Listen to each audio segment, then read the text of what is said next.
Good evening, good evening, good evening, good evening, good evening, good evening, good evening, and welcome to the Hobby Corner.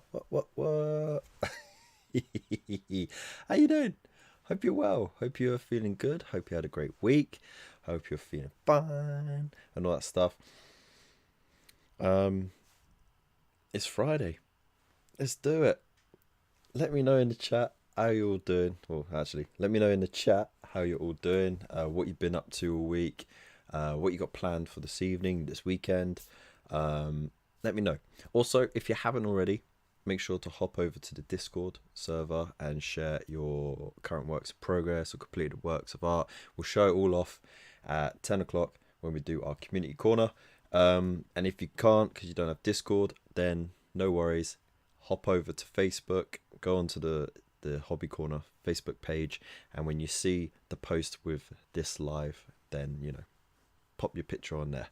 So either way, we'll do it. Also, it's not a new hat. I nicked it off the kids, so I'm currently stretching it out because I got such a bad hair day today. And all my hats are in the wash at the moment. Typical. Got my bin juice. Got my hat on, got my cardi.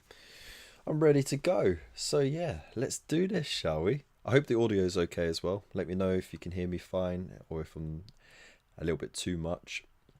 I'm going to drop that down and carry on with that music because that tune was banging. There we go. Also, new headset, courtesy of the wife. It was from Christmas. She got it as a little bundle with a new mouse, which was cool. But the mouse was a bit pants, so I've stuck with the wireless one that I've got. But the headset's good, so I'm happy with that. It's nice and firm like that, and I don't have to worry about how it's plugged into the Yeti at the moment, because the old one, it had this lovely long cable, which was great, but the jack on it was just going a little bit, so I'd only get audio in half of it. But anyways, before we get started though, shall we say hello to everybody, and yeah, we'll do our early bird shout out, shall we? So starting right at the top, we got our lovely mod, Tabletop Ready Minis. How you doing, dude? Got Andrew Milligan, Tabletop Ready Minis again. No, I'm joking. We got Dean Paints Things. How you doing, man? Good to see you in the chat. The Misadventures of Mr. Fish. How you doing, man? Glad you could join us. Gino Doherty as well. How you doing? Robert Blake. Long time no see, mate. Good to see you around. Not been around. Broke my leg in 3 places 4 weeks ago. Oh, dude. Well, we wish you a speedy recovery. Also, if you broke your legs 4 weeks ago, you should have been with us for 4 lives straight, mate. What's your excuse? Where you got to go with a broken leg? I jest. Good to see you though. Who else we got in the chat? We got Nightbot's working. That's cool. Look at that. We got Ravers Rook Miniatures in the house. How you doing, dude? And we got Frost and Fist as well. Howdy, howdy, howdy, howdy, howdy, howdy, howdy, howdy, howdy. Wow, look at that. Got all you beautiful people in the chat. So yeah, thanks for joining us tonight. There's a couple of new things going on at the moment. First of all, I started the year with a video. That was something. And I did some shorts, which is like, well, not the shorts that I wear, like, literally all year round unless it's Sub-Zero. Look at that. Oh yeah. But actual YouTube shorts, and I've been uploading it on Instagram, and I'm gonna try and increase my social media presence a little bit because I am very quiet. It's one of those things where I'm trying to manage my energy levels, my social energy levels. There are some people who being social comes real easy, and it's like like breathing. They love being social, and there's other people who are very recluse, don't like to be social, and there's people in the middle who are a bit can be social when they're in a social situation, but can get exhausted by it as well. And that's sort of where I sit. It too much social interaction can be exhausting. So you can imagine going to ChillCon was a bit of a thing, wasn't it? But anyway, I digress. So yeah, I want to do better with that. I want to manage it better. So you might see some more stuff on there. Also, I've got new lights behind me. There's another one above me. And actually, it's got this really cool function where, so it's supposed to have an app, but I can't find the app. So that bit doesn't work. But it has this really cool function where you can have it respond to any noise, and it does like weird color flickers and stuff like that. I might demonstrate it another time. But that was actually a bargain buy from Home Bargains. So well worth having a look for that. So if you want some really cool background background lighting, hop to Home Bargains, get a box with these two sort of tube lights, which are about that big. They could be mounted on their side, on the end, so they stand up, and they got all the colors, and they also do like rotating colors and like moving colors and stuff like that. It's pretty cool. Thank you very much, Mifos. You sexy, beautiful bastard. I love you very much. Happy New Year to you too, mate. So there we go. By the way, thank you for... So, yeah, thanks, dude. What else? I'm getting blustered. There you go. It happens every time someone's kind to me as well. I don't know what to do with myself. So, where was I? We got some hobby secrets to talk about today. So, I mean, some of it is secret, some of it is more hints and tips, and it's not just about directly the hobby, like painting, okay? Because let's face it, there's a gazillion paint tutorials out there. I want to talk about all aspects of the painting. I want to talk about all aspects of the hobby. So the building aspects, the managing your purchases, the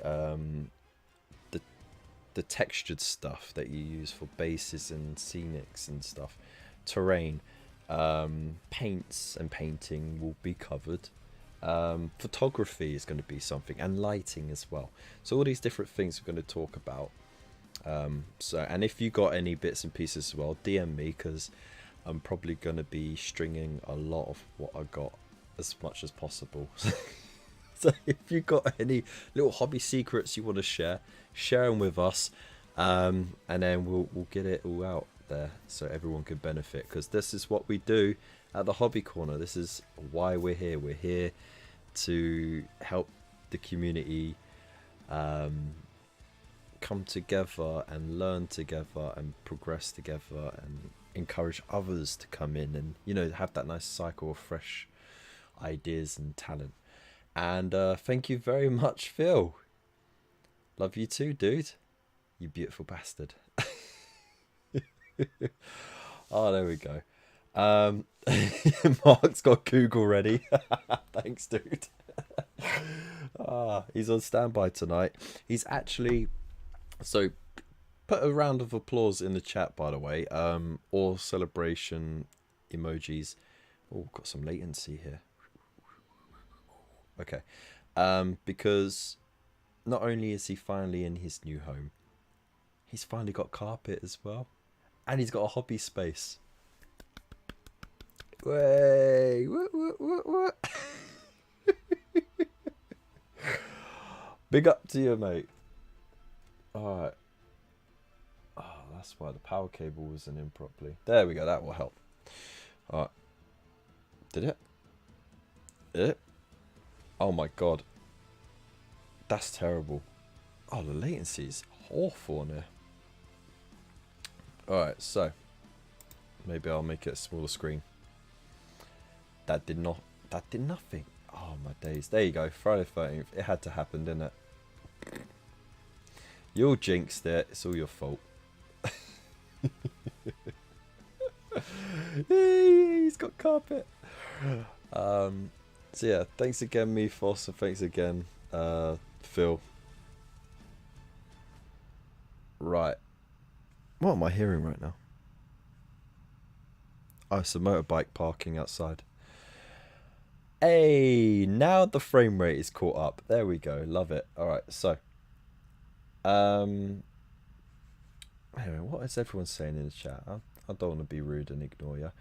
No, Andrew, I'm not being a howling griffin. So, it's half and half. It's ketchup and mustard, mate. So, sorry to burst your bubble there.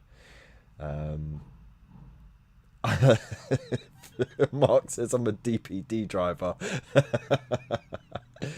Oh dear, I'd hate to do that job. I mean, it's got its perks, but there's a lot of pressure behind it as well. And I don't think I would manage it very well.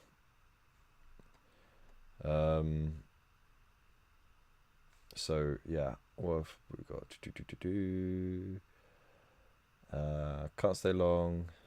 Oh, he's got an early night. Off on my travels to collect Spud and go to see Normski in the morning. Wait, give Normski a big old hug from me, okay? Send us our love as well. I wish I lived closer so I could pop in and say hello to him. And for those who don't know, he's made it public now. But unfortunately they found tumours on his brain. So he's been having medication to help stall it until surgery. But it's been putting a bit of pressure on his brain. It's been affecting his moods, his coordination, his eyesight and everything. So he's been having a bit of a tough time with it. So positive energy in the chat, lots of hearts for him. And I'm sure he'll watch this back in his hospital bed and chewing on his hospital food. Big loves to you, dude. And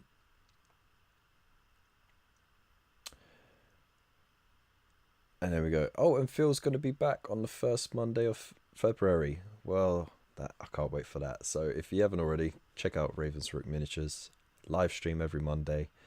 And it's just consistent, amazing stuff, like the conversions he gets up to, the paint jobs he does. It's crazy. So there we go. Oh, so yeah, it was lagging. Okay.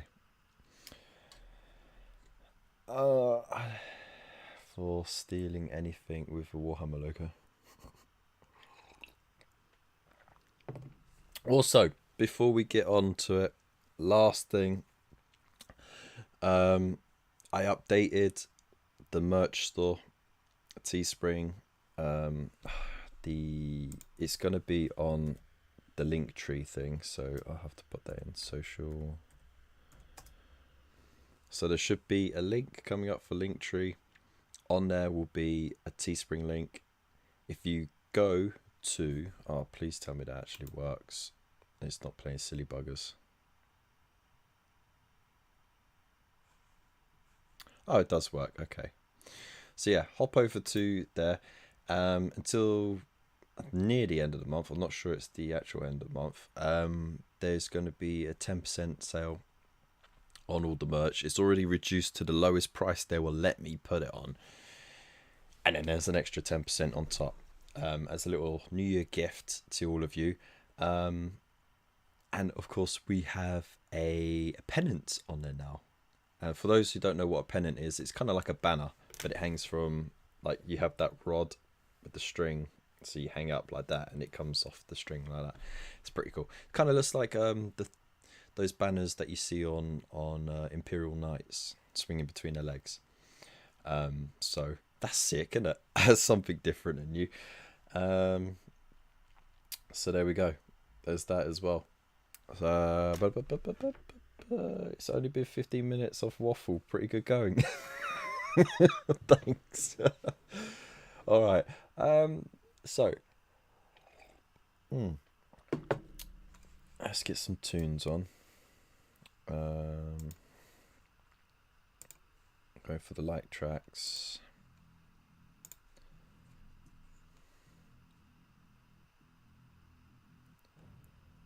All right, so winky banners. No winky banners.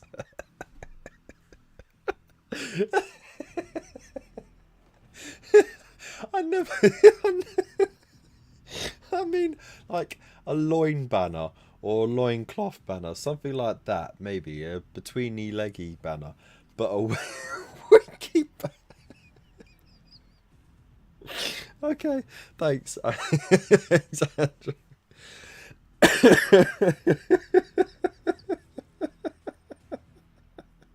It's just, it's just replaying in my head now. Ah, you had to. Thanks. Wow. His Imperial Knight cosplay is sorted now. There we go.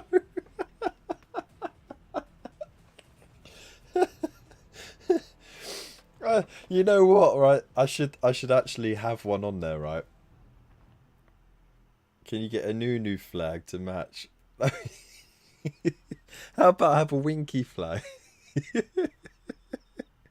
And it has just someone winking. And every time someone asks, what is that? You go, it's a winky banner. And they'd be like, are you trolling me?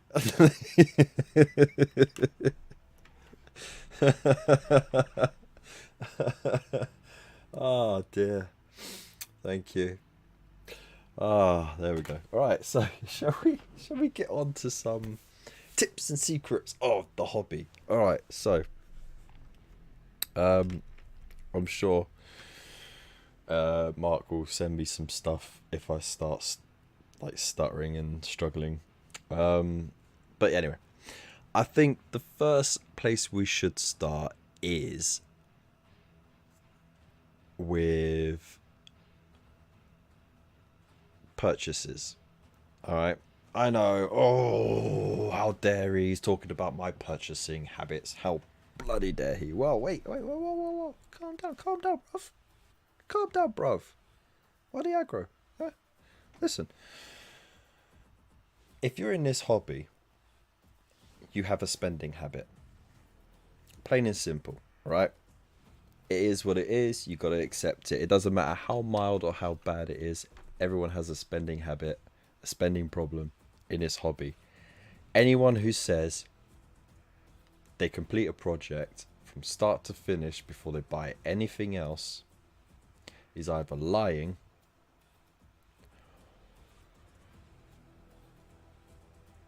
or they're a glitch in the matrix, I think. Like, you know, it's that kind of thing. So purchasing can be a tricky thing. Shiny syndrome is a real thing. The FOMO, fear of missing out, is a real thing, especially with timed exclusives, especially with limited editions and stuff like that. It's very easy to get caught up in it and go, oh no, but what if I miss out? Then I can't have that thing. And you got to remember, a lot of it is just social pressure. A lot of it is just having the bragging rights of saying, yeah, I got that. I got the first edition of this, and I got the special edition of that. Or yeah, I was there, ordering the first big box of the new thing. And it can be very tough to control. Very tough.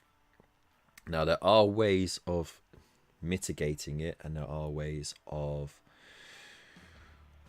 just curbing it. Okay, so there are things that you could do. For example, setting a budget. Okay, now we all love setting a budget because we all love breaking the budget, but sometimes you do have to sit down and just work out how much am I actually getting through in a month. How much am I actually getting painted? How much am I actually playing or building or creating in a month? Once you can figure that out, then you can figure out the budget. Now, some people are super proactive, like Elston or Phil, and then there are others who procrastinate a lot and take forever just to do one thing, a la moi. So these things you have to sort of adjust person to person. So there is no hard and fast rule. It is literally figure out how much time you have in the month to do your hobby based on previous months. Okay, don't think, oh, but you know what, I could get more time next month or whatever. Be realistic and go by example of how much time you've currently been getting and adjust your purchases that way. So that's your budget.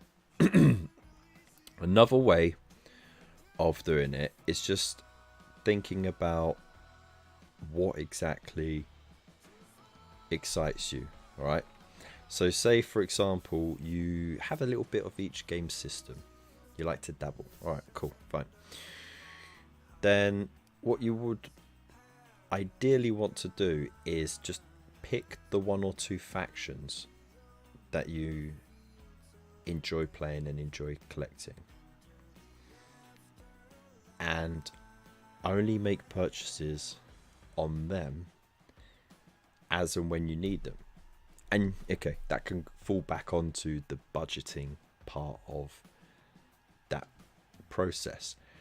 But if you can narrow down what you're collecting rather than being a hobby butterfly and getting a little bit of this, a little bit of that, and then letting the shiny syndrome take over as well and go, ooh. If you can hone in on what you actually collect and actually like, you'll end up with less stuff that you are not bothered with or can't really get your enthusiasm to do, and therefore save yourself a few quid in the process. And that way you'll be able to focus on what you're actually collecting, which is great, because then you'll actually, well, I'm not going to say you're going to finish a collection because that's impossible, but you know, you can get to it, you know. So oh, hang on. Oh, hey, hello Foham, I didn't know you were watching. He's just texted me. So I can cover that later if you want. It's not a problem, it's not an issue. Actually, it's a few issues. Let me know in the chat, everyone, if you want me to take over. If you want me to cover the latest contents reveal for the Imperium magazine. So, I mean, it's literally just going to be me going, yeah, this is good, this isn't. This is cool, this isn't. Get what you want.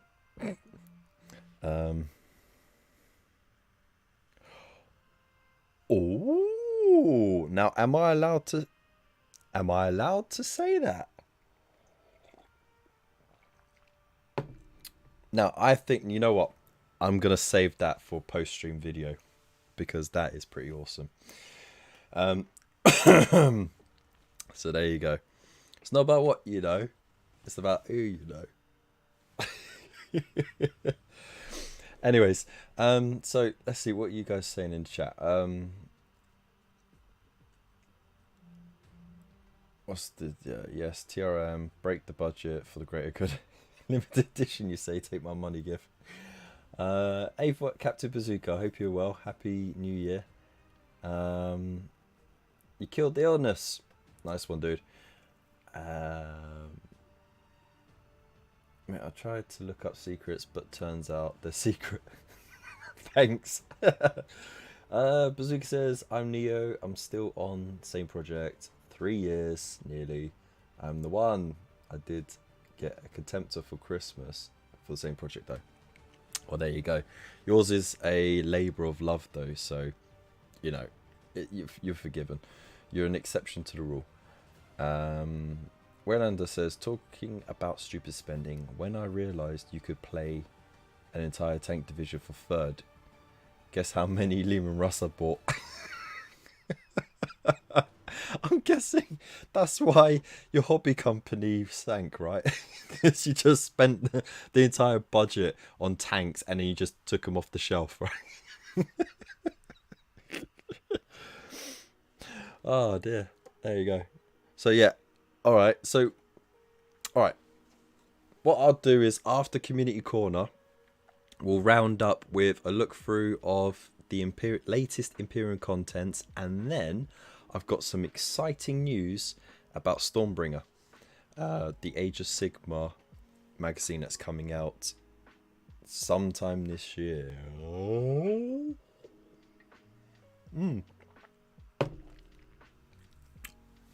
Mr. Bunker, good to have you in the chat, dude. Good evening. So Raven says, budget, what's that? Frostfist says, but if we're increased our painted output, then it's okay if we've already spent almost $40 on a model this year, right? Look, like I said, tailor your budget to yourselves, okay? That's terrible, by the way. Already 40 quid. No, not 40 quid, $30. That's only one box or something now, isn't it? What's that, 30 or something?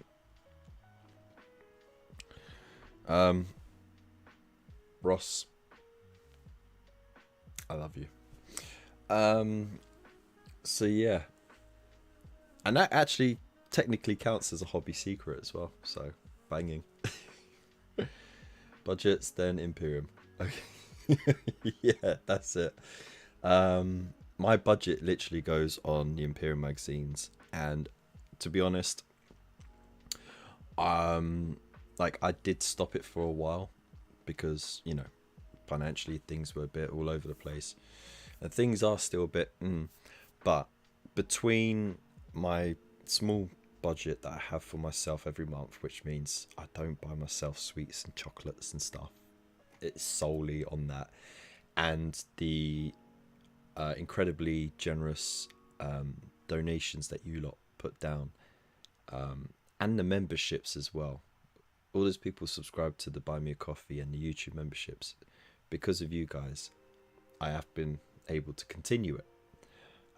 So yeah, okay, I'm a few months behind, but to be honest, I was never at the forefront of those magazines. I always kept getting pushed back to last person receiving it. So, and doing the weekly videos on it it's a quick way to burn out, which leads us onto our next point. So yeah, I just want to say big loves to everyone for throwing your money at me. You help me continue with the content, because I might not do videos on the actual magazines themselves, but I can use those miniatures for the tutorials and the content, which is what you lot are here for. So Bunker's painting up his KFC entry. Nice one, dude. And Mark says he's in a good place after losing everything model wise. I have a small pile and I'm just painting what I want, how I want, and I'm loving the fresh start. Well, there you go, mate. There you go. No hobby baggage. So moving on. So what was I saying? Burnout. So yeah, we've covered burnout before, but there are some little bits about it that can help you get around. Now, I know some of you have some really good tips on how you avoid or curb or manage burnout. So let us know in the chat. We'll share that with everyone. For me, you guys know, for the guys who have been supporting this channel like for the last couple of years, you guys know, like, I've had bouts of burnout, like where I was hitting videos sometimes 3 times a week, and then like, but they weren't just talking head, I'm reporting the news. It was actual, I'm creating content. I was doing build and paint and playthroughs, and then doing releases and stuff like that, and it just burned me out creatively, because it was so hard with a young family to get the time in the evening, and by the time everything's sorted, the house and everything, it'd be like 10-11 o'clock. Then I've got to squeeze as much as I can in an hour or two, get yelled at by the wife that I'm going to bed at 1 or 2 o'clock in the morning, and then quickly edit it up. And normally I'd be like, up until the early hours doing it, and I'd be exhausted by the time I got to work. A few times with my old cleaning job before I swapped over, I had a long drive between High Wycombe and Ealing Broadway, and yeah, I'd just feel myself nodding off on the way home. Like, I just could not keep my, like, it, and now just like, that's it, something's got to go. So yeah, you have to manage your hobby. You got to remember it's a hobby, all right? Even with content creating, it's especially tough to balance it, but you have to remember that it is a hobby. It's there for enjoyment, it's there for creative outlet, it's there to de-stress, to overcome physical ailments like hand-eye coordination issues. It's there to help with, for some people, PTSD, with anxiety and stress. It is a therapeutic thing to do, or so it should be. I mean, there's a lot of you out there who've put spirit hosts together or flayed ones and you'd rather have the PTSD. But it is a hobby at the end of the day, and that's what we're here to do. It's just relax, have a little social element if you can, a gaming club or online, but just relax. That's it. So manage your expectations, and this goes back into the budgeting, right? You got to manage your expectations of how much time you're going to have to a hobby. Think about other hobbies, like for example video games.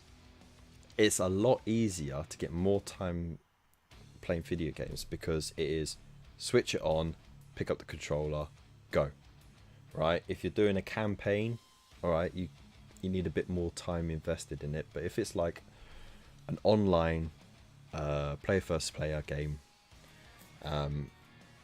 you could just pick up, play a few rounds, put back down. This hobby takes a bit more time. It takes time just to sit down, you know, fresh water, get your tools, get the lighting right, clear the desk so you got space to build or paint. Then figure out what you're going to paint, how you're going to paint it and all that. By the time you've done all of that, half hour to an hour's gone already. So manage your expectations on your time. Don't burn out on it. Just remember, it's a hobby. It's supposed to be for the opposite of burnout. So there you go. That's another thing. In the chat we got Andrew says, I'm buying Imperium, then a guy at the LGC was selling an Isengard army for offer. Ooh, nice. You caved in. Waylander says, so far he's pre-ordered an entire Faleo speed paint range. Let us know how they are. C3PO, R2D2 for Star Wars Legion. Din Djarin for Star Wars Legion, Captain America and War Machine for Marvel Crisis Protocol. Bloody hell. You went on a bit of a binge, didn't you, mate? But yeah, Isengard is quite an easy army to paint anyway. It's mostly dry brush and then pick out the flesh, which is like a dark brown highlighted with a browny red.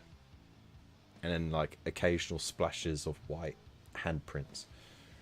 Easy, but they're pretty cool. Still meaning to sort a package for you, Kev. Been a bit busy with don't worry, dudes. Whenever you can, mate. Alright. But do it now. Do it now. Okay, I won't do that. Tabletop says Graveyard Talk is the way. Oh yeah, check out my Graveyard Talks, man. They're good fun. They're still up. Cause a lot of problems online. but the idea of those was to encourage discussion, not for people to get pissy with each other and go, you got the wrong opinion, because that's what it was. It was opinions. Some facts were planted in there to base my opinions around, but how you read a fact is up to you, and how you interpret it is up to you. So, you know, it caused a lot of controversy, but I tried to keep keeping the conversation going, you know. Might bring it back one day, who knows. Gina says I just stay away from the hobby room for a day or two. That's a good way to do it, yeah. But then you don't want to develop some kind of aversion. I had that for like 5 years. Well, I wouldn't go near it. I just played video games for 5 years. I was not interested in a hobby. So yeah. Mifos says I avoid burnout by having a dozen different armies. Don't do that. Yeah, don't do that.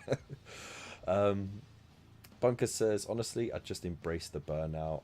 I reduced the amount of days I stream from 7 to 3, maybe 4 a week, to help curb it. Good choice, good choice. Especially because you started streaming on Twitch, so to begin with, to hit the partner program on it, you have to reach so many hours a week streamed, and so many people watching it and following you.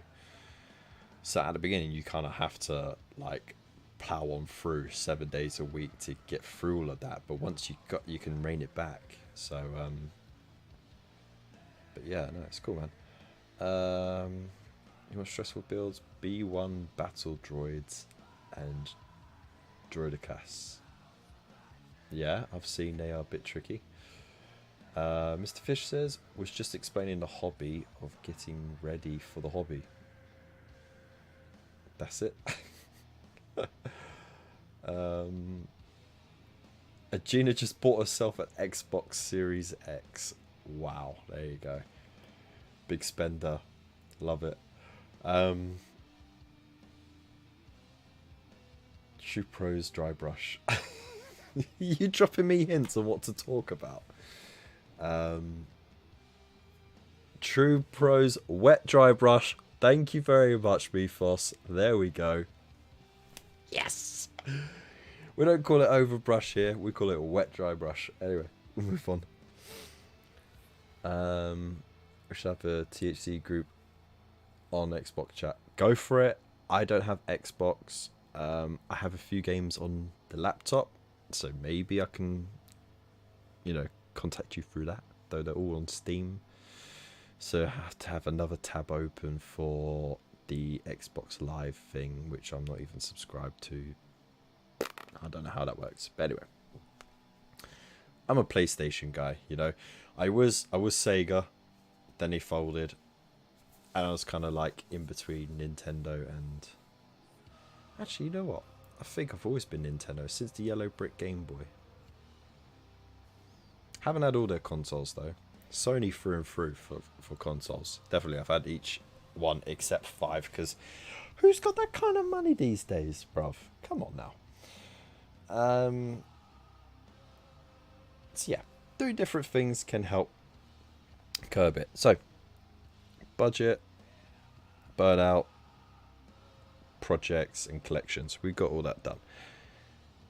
Now, once you've decided what you got and how much you're allowed to get, a nice little tip is something that people don't really think about until they have to think about it. So not a lot of people plan ahead. And that's where you're going to do the hobby and where you're going to put the stuff. Because for a little while, it's still going to be in its box. Even while you're building it and painting it. And until you get to that point where it's fully painted, that's just going to take up space. And then once it is painted, how are you going to store it? Are you going to put it on display? Are you going to put it in an army box to keep safe? Either way, I would suggest varnishing it, because then it's easier to dust if it's on display and it's not going to get the paint scratched off. by the insulation of the army case. So there you go. There's another one for you. This is just tip on tip, mate. Actually, no one clipped that. Just had Archo in my head. Phrasing. So oh dear. Anyways, so it's taken me a long time, but I have had places to store things over the years. When I was young and still living with my mum, things were in boxes. Some army boxes, some of the actual boxes they came in, especially the larger ones, the army boxes. They were very handy in holding multiple collections in because they were quite big. And once everything was put together and painted, you could stand everything up in those boxes. When I moved out and I eventually had a big enough place, I got a cabinet, a glass cabinet, not a glass cabinet, it was a wood cabinet with glass panel doors, right? And yeah, putting stuff on display was great, but the issue that you have with that then is that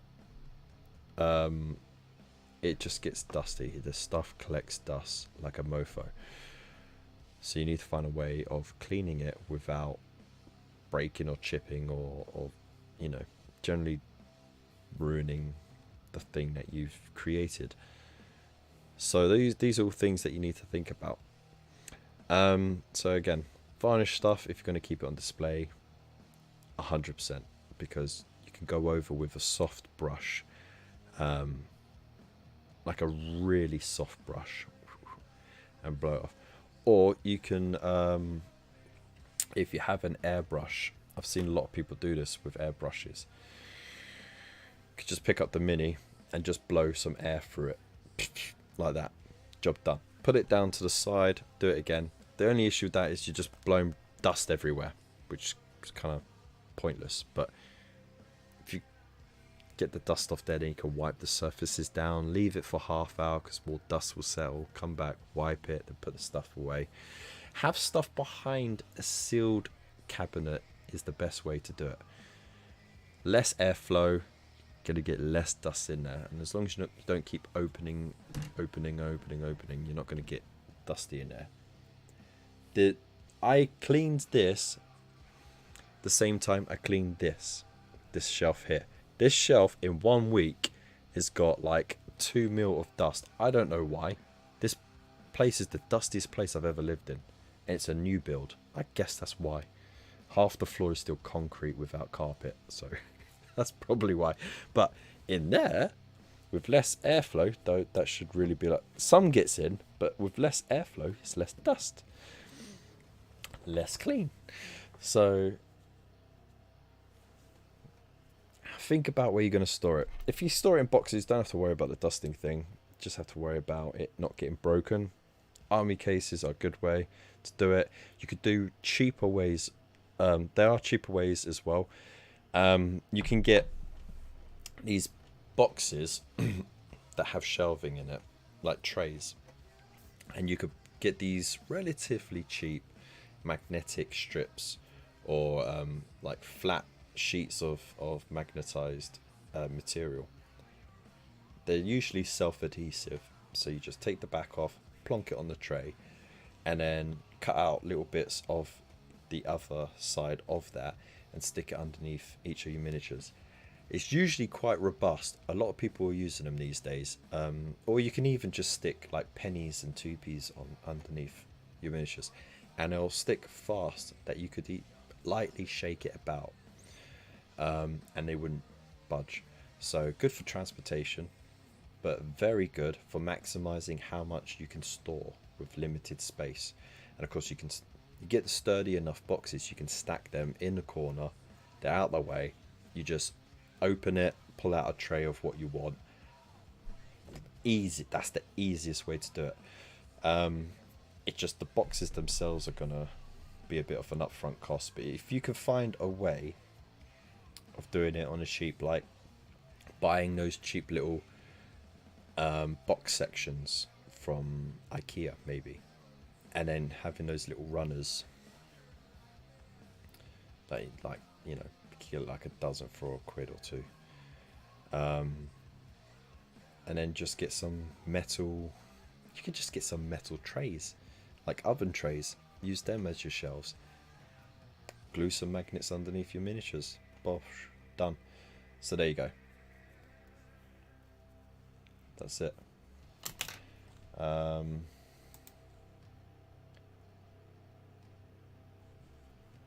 So there we go.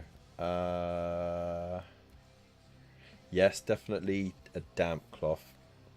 Moist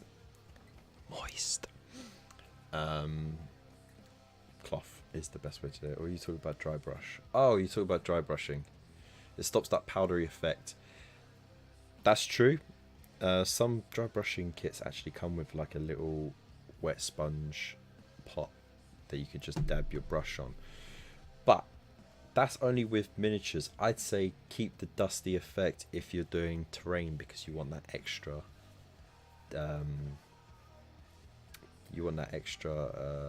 texture. You know, you don't want really so much texture on skin or on a miniature that already has texture. So there you go. You got the latest Call of Duty, no zombies, so no rush. Oh, fair enough. THC Among Us.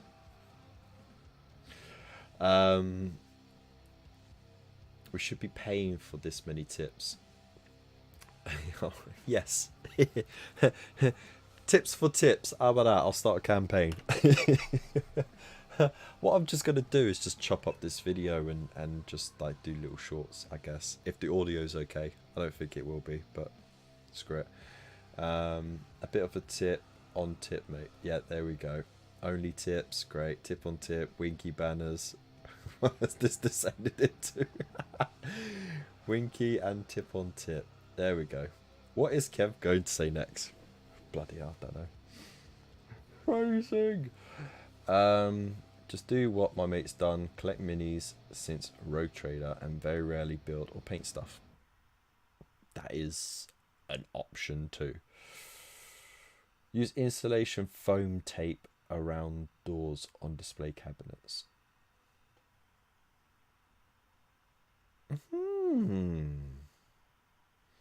That's a good idea, actually, because not only will it stop the door from bumping, it will also fill any voids that you get in these bloody flat pack things. So yeah, good tip, dude. To the point, he still has second and third edition stuff sealed. Is that he's a nest egg then? So, Mark says it's computers, they attract dust. Care if you've nearly made it. I'll show us QR codes. Oh, don't say. Fuck! You got me saying it. We don't mention QR codes here. So there we go. Alright, so storage. Now building is where we get to next. What are you going to build? How are you going to build it? So many options in so many kits sometimes. Now, it all depends on how you're going to build your army. If you're going to build an army. Now, there are a lot of you out there who swear on magnetizing everything. And I can guarantee, unless you have a surplus of those units so that you can change the composition of your army depending on what edition and stuff, there's absolutely no real reason to magnetize your parts, because if you're going to be playing competitively, there's going to be an optimum loadout for each unit and a synergy that you're going to build your army around to maximize their effectiveness. Likewise, if you're collecting just for shits and giggles, like most of us are, just to build and paint and enjoy ourselves, it's not going to matter either. You're just going to build what you think looks cool, and that's where we roll in the rule of cool. So if you haven't heard that before, literally the rule of cool is build whatever you think looks cool.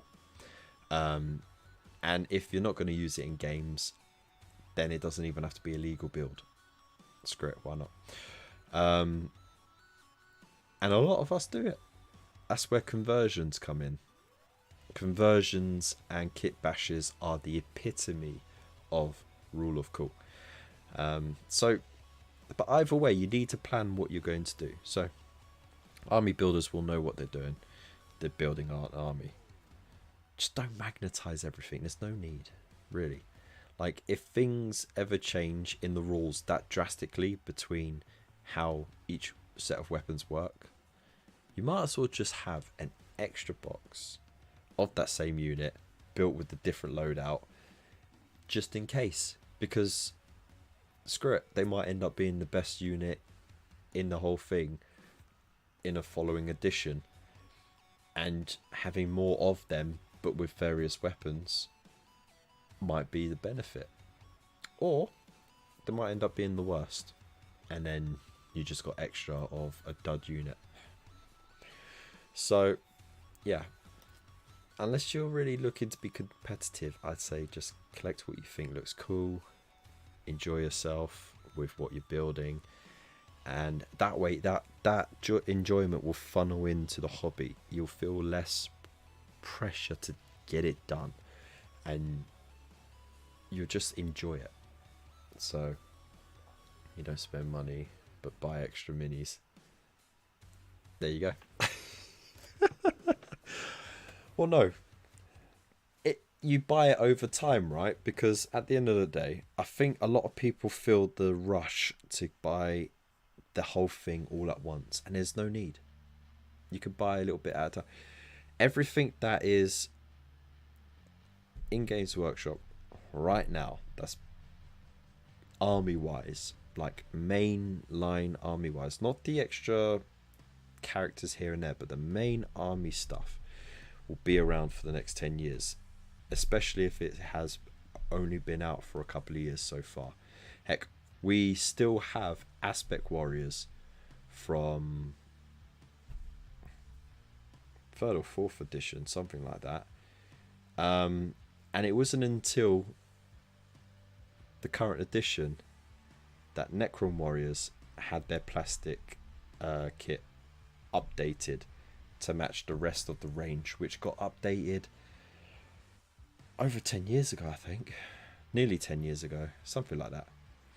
So they had to wait a long time to get half of their range updated.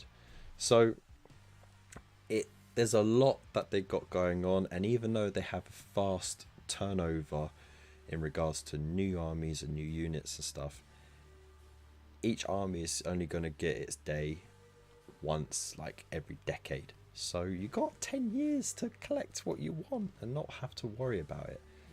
Alright,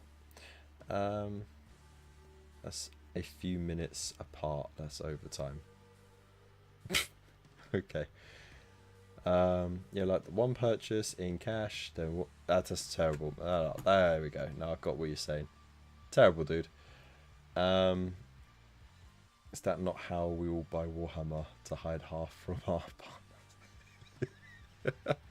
Terrible. So there you go. That's that. Now, you know about building, right? I don't need to go over that. I've already done tutorials on building. You know, use a fresh pair of clippers. Only use that set of clippers for plastic sprues. Don't try and use it for anything else, because they're soft enough that they are going to get damaged, bent, even like chipped, and that can affect how precisely you clip the plastic miniatures out of their sprue. So that's the thing. Plastic glue, we know all about. Use plastic glue for plastic kits. Don't use super glue, because the parts just snap off.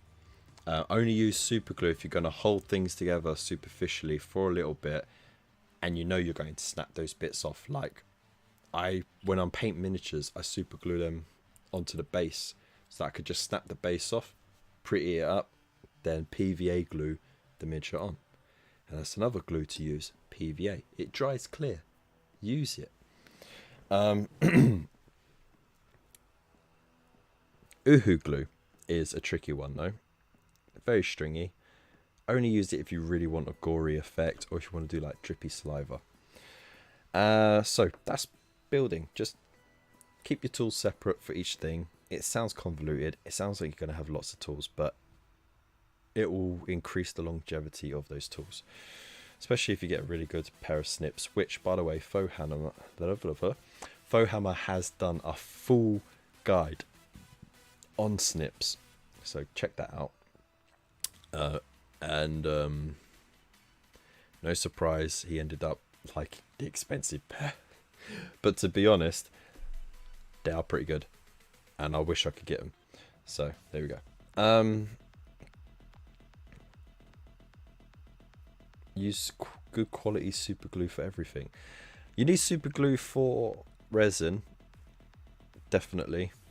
And then you're going to always need some kind of modeling putty to fill in gaps.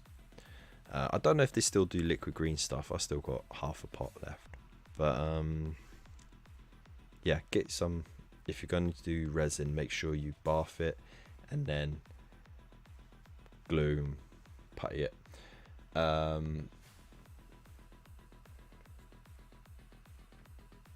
been working with resin as much as fair enough. God grips. What's God grips? So there we go. Now, painting stuff. There are two ways to get started with that.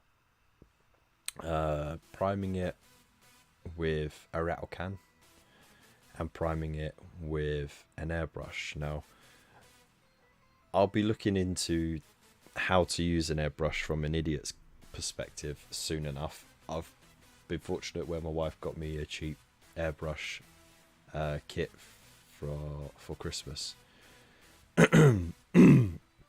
So I could try it out, get what it's all about down, and then later on I can invest in a proper big one if I enjoy it enough, or if I have the need to.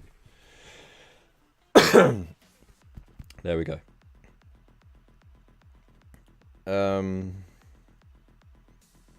Actually, Waylander, spot on. I do that as well. He says get 2 poly cements, plastic glues, 1 thick with a needle and 1 thin with a brush. Agreed, because sometimes you just need a little bit of glue for a little piece, and sometimes you need a stronger, thicker glue to hold bigger pieces together. So there you go. Good example is the Tamiya stuff. That's always thin, very good for applying between smaller bits. I just find the extra thin stuff is a little bit too runny, and it can run away a lot. So careful with that one. And with the tube stuff, remember the tube does get clogged sometimes. An open flame just quickly clears it out. I've run out of juice, and this is going to be cold. Oh, cold tea is horrible. Now, community corner's coming up in a minute. So I just want to run through the bits that I had in my head. So, where was I going with it? Painting, that's it. So there's a way to prime with airbrush. I'll cover that another time when I actually know what the hell I'm talking about. But rattle cans is what I do know. You want to be about that far away. It's very easy to get too close. If you get too close, you end up putting too much paint on one thing. Another thing is spray in batches.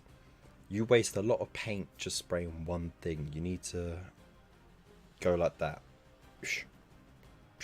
Like that. At sort of like that distance, you have the thing there. Ideally, a cardboard box behind that to collect any excess paint so you don't ruin your garden or whatever. Do it outside in an open space or in a shed with the open door so you get fresh air. But you want to just spray, sweeping sprays like that at a good distance.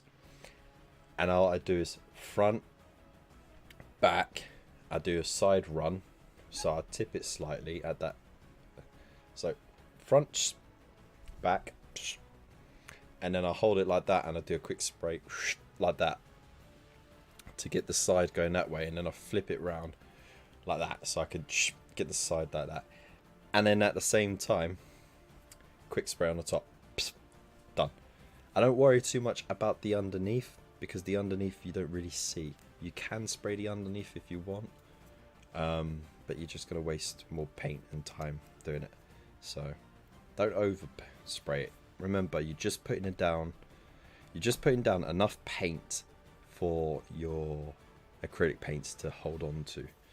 So it doesn't have to be perfect. It just has to be done.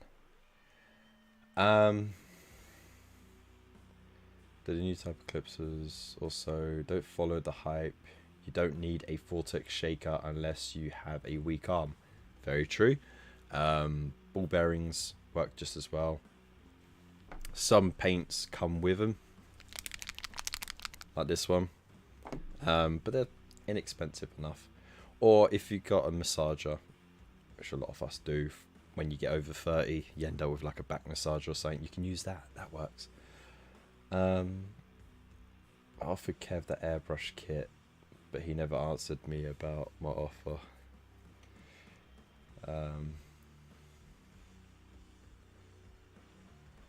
Oh, he did a video on it. Ninja did a video on it. Okay, cool. Yeah, no, because you know what? I was going to buy the big kit, and then the wife surprised me, so I was like, you know what? Maybe that's the smarter way to do it. Otherwise, I would have got that off of you, dude.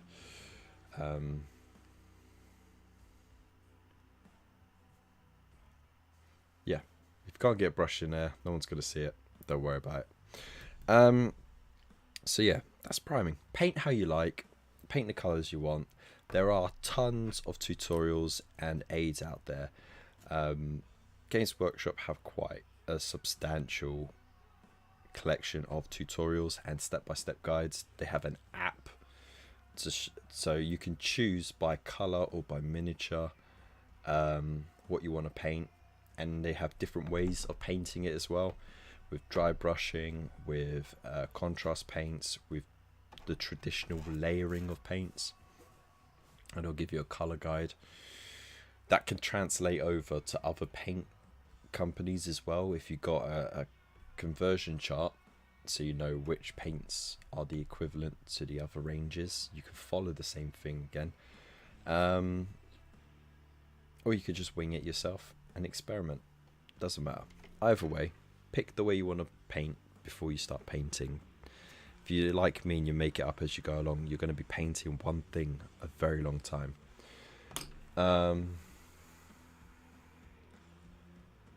Just set the paint pot on your airbrush canister and it will shake it for you. Oh, that's a good way to do it.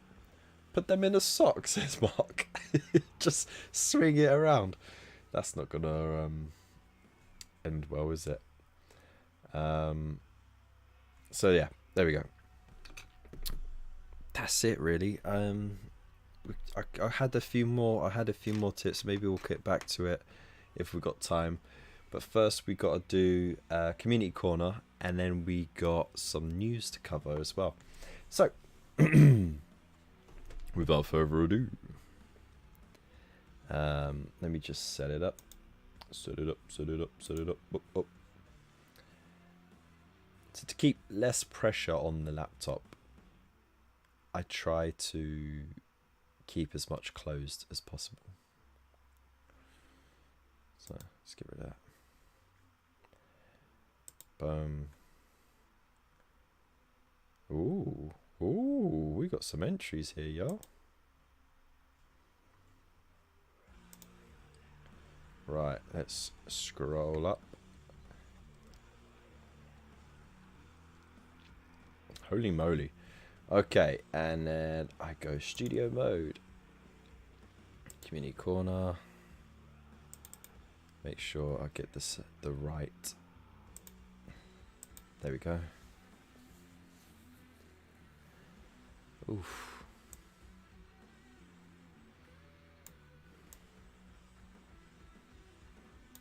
I think that's right. Okay, community corner.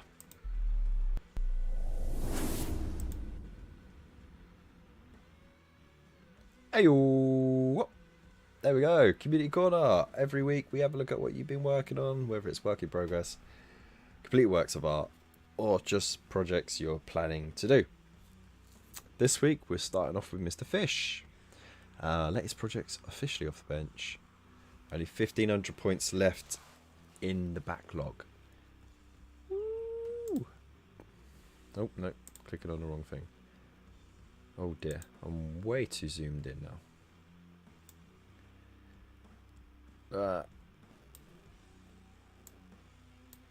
we go. Let's flash everyone's name. Hey, no, you know what? That's why. I need to do it like that. There we go. Such a pro. Ooh, there you go. There we go. It looks great though. And again, still with the naming of everything as well. I like the rotor blades. They're pretty cool. For sure. Look at that. They're finished. I like... Oh, look at that. Got a little light sourcing going on there as well. You saucy boy. And again, beautiful foliage. Amazing. What's that? Gruggle. Oh my god, I'm not gonna say those names. They're terrible. Seriously, where do you get these? Do you just throw loads of names in the in a hat and just pick some out? These are great though. I've never seen someone paint orcs as fast as you, dude. Seriously. How many more orcs do you need as well? Are you building an army for apocalypse? Like the actual world apocalypse, not just the game. Because this is crazy. And no one will see them coming because they're in sneaky purple camo.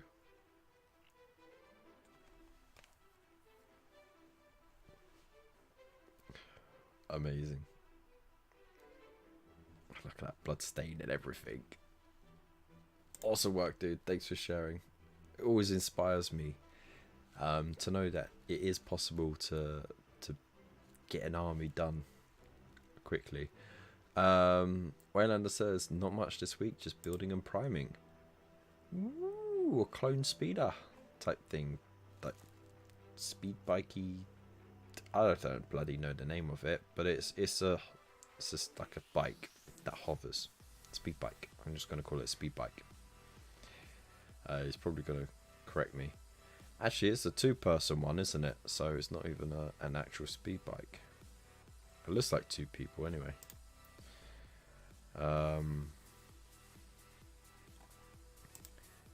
And then we have War Machine. Nice. Good choice, good choice. And what's it? The Falcon. Very nice. Is this Captain America Falcon? Is that War Machine again?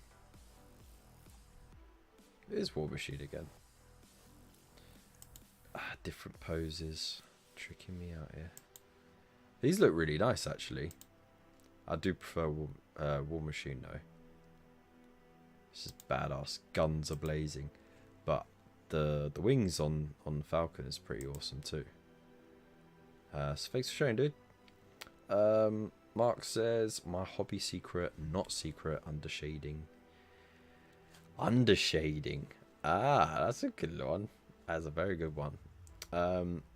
Put it in simple terms, you put the shade color that you want as your base color, then you layer up everywhere else with the colors that you actually want to be seen, but you keep the shaded areas with that dark shade color, and it's usually not quite the color that you are painting with the layers and stuff.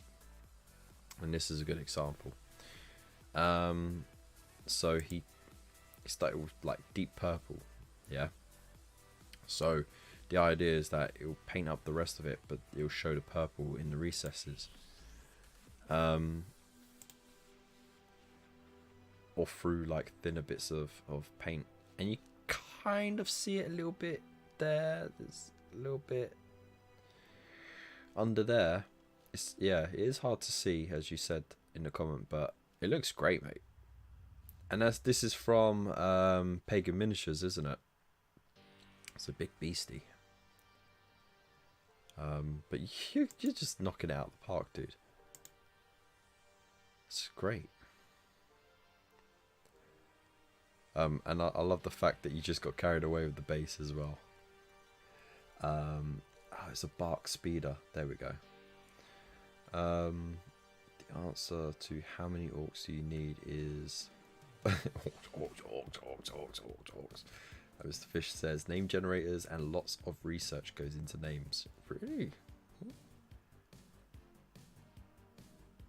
When I'm done, I'll be about 7,500 points, but my goal is to have the world's largest purple war. Jeez, mate. You're well on your way. There you go. Look, see, you can see a bit more of the purple in the elbow creases there and behind the legs and on the underfoot. That looks great. It worked out pretty well, mate. And I like the little hint of purple around here as well. Hey, our boy be flexing now, huh? This is cool stuff, dude. Very cool stuff, mate. Looking very professional and on like a big old base as well. Nice. And there's his Gilliman. He tried to go for some more grim dark look, you know, darker tones and stuff. I think he nailed it.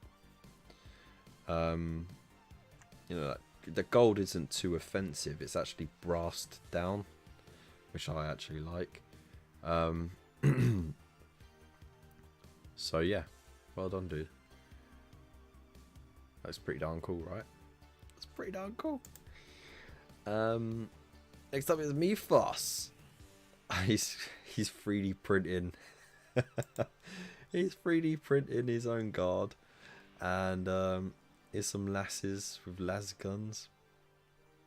See what I did there? Las gun.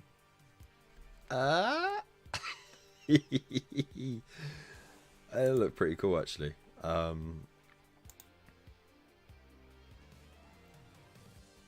Yeah, not bad. I love this though. This is just so fun. The slimy goop of it all. The toxicity of our city, I just like the fact the knees are pointing inwards, like, oh my god, I'm in the queue. Call back up, I need an Uber. I'm joking. Please don't get me for misogyny. It's just how that character looks. Alright.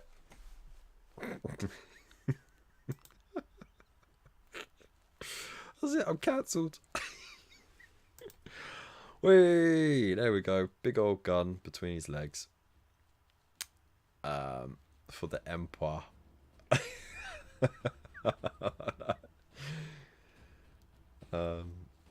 that UV resin on the basis? I think it is. Are they anime cat girls? It could be. Anyway, this is pretty cool too. It's like a little basilisk, isn't it? Miniature basilisk. Boom. And the job is done. Should be screwed in. Cool look. Oh dear. And this is awesome though. Look at that. 3 large erect weapons pointed to the sky. Pa, pa, pa, pa, pa.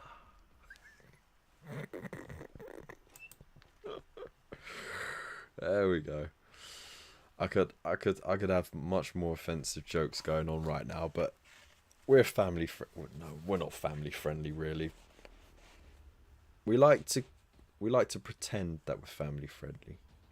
We sort of convince ourselves that we are, but we're really not.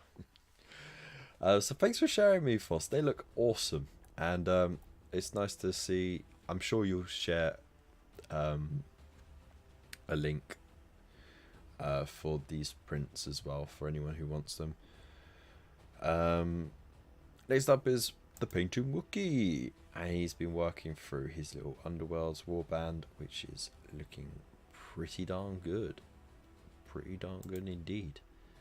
Look at that. Angry rat. Multiple angry rats. But you haven't finished yet, because there's no tidy rim. Gotta have a tidy rim, mate. But these are coming along lovely. Thank you for sharing, dude. We got Void Captain Bazooka up. Rad grenades glued on the belt and some basing added. Bones made from thin styrene rods. Ooh. Look at that. That's amazing. And there's the grenades as well. They look so sick, dude. This miniature, I think, is taking you the longest to do. And it's crazy. Look at that. That is just banging. And to think this came from a half chopped up dead resin miniature on the base of Khan the Betrayer. And he's built it up to this. I mean, it's just come along so far. It's madness.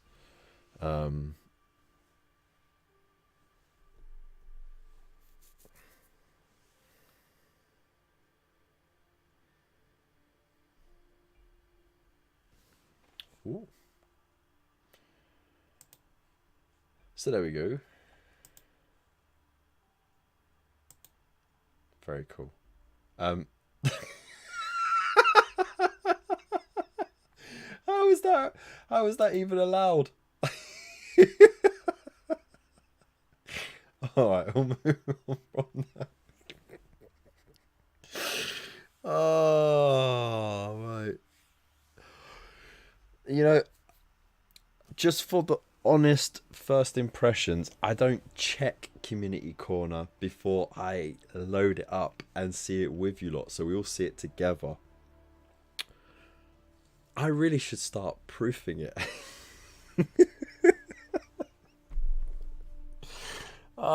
Thanks, Phil. You ruined it. And that was me talking about trying to be family friendly. Tuna's up next. Started working on Mortarion. That looks amazing. You say you started. I mean, I'd be happy with that as is. That's awesome. You know, there's no fear from you when it comes to big minis. That's what I love. That's, yeah, great work. I can see all the different textures going on there, the different shades and everything. If there's more for you to do, I can't wait. I really can't wait.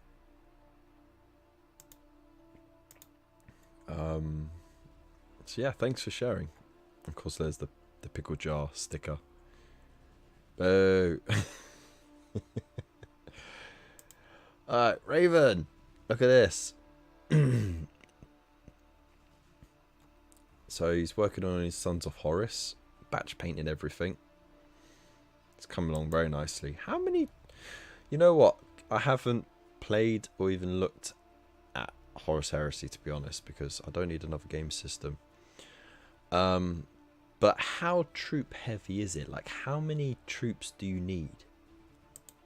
I know it's supposed to be like quite big and epic, but I don't know how many, because typically an all 40k game, you have a couple of heavy options, sometimes a tank or two, a dreadnought or two, and then you would have like 3 squads with a couple of characters. I mean, how many dudes do you need? Needs highlighting, the smaller details done. Gina, I can't wait. Should I put it after yours too, Gina? Sorry, frog in the throat from talking. So yeah, there's the dread. That's awesome. And there's the collection so far, coming along very, very nicely, dude. That is a lot as well. That is a lot to paint. So thank you for sharing. Oh, and then the cheeky classic Cornate Juggernaut, which I love. My brother actually got one of those when we were young. I must have still been about 9, so he must have been about 7. He saw it, loved it, got it. Couldn't get the thing to stay together. Tons of super glue, right? And I understand we were still kids. We only been in the hobby for like a year or so. Had no idea what we were doing. And then loads of the pieces just went missing, which is such a shame, because if I could have found all those pieces and put it together, that would have been amazing. But yeah, just pieces of it went missing. It was such a shame. Tactical squads are up to 20 man. Bloody hell. That's a lot of dudes. So yeah, thanks for sharing, dude. Bunker up next. Ooh, look at that. Blue armor, gold trim, red leather, cream robes, white pads, shield, Knights of Azir. There you go. Another little example of planning what you're doing. So thank you for that, Mr. Bunker, because that is actually a great example of it. And then he's got a little bit of colour on there just to remind himself. Another way of doing that as well is you can get these palette pads. So Games Workshop sell like a little booklet of these, and it's just glossy paper, but you can use it as a palette, and then when the paint dries you can write on it with a biro and point out what colours you mixed and what you used it for, and you can just keep that away with your army, so you can, when you come back to it, you can go, oh right, yeah, I used these colours to make that. And then you got a point of reference if you have gaps between your hobby times. So that's the one right there, mate. And I can't wait to see how this comes out. I can see the lighter blue showing there. It's gonna look sick, dude. And she says that friend I mentioned has one of them juggernauts in bits in a tub, all there. Oh, dude. Oh, dude. Send me one. Send me one. And I'll forgive you.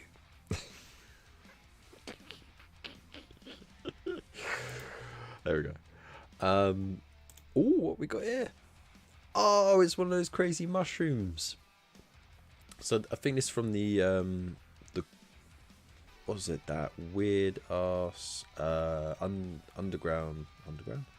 Underworld's warband. Can't remember which one, but it's got a couple of mad things in it, like a bat squig, I think it was, and then you've got this weird looking shroom that's just like trotting along. Can't wait to see how that comes out as well. Got some nice green effect going on there, a little bit of glow and everything. So yeah, thanks so much for sharing, dude. Right, I'm just have a look there. Right, now I'll pop it onto my face, and I'm going to see if anyone posted on Facebook, because you never know. And a troll, that was it, yeah. It's the troll one. Well, why am I in that one? I don't need to be in that one. I need to be in the other one. That one with the finny face.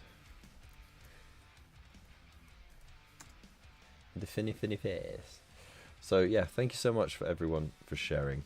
I mean, there was some amazing stuff there. Great examples of different aspects of the hobby as well, which I always love because it gets me so excited, which is such a pain because the show ends late and then I'm really tired, but I want to get some hobby done. So I envy people who get to watch at their leisure and hobby at the same time, or even watch it back, because, you know, you guys are getting the best of it there.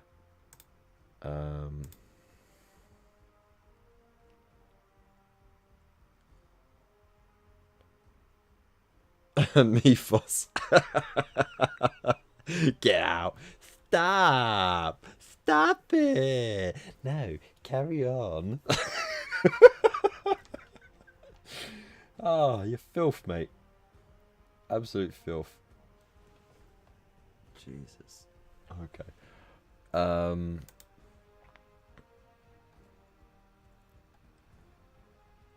Did anyone? No. No one shared on there. Okay, that's cool. That just made my job a lot easier. Right, so let's hop over to our favourite website, apart from Warhammer Community, or any website where you can buy stuff, where we can actually get some cool news. Okay.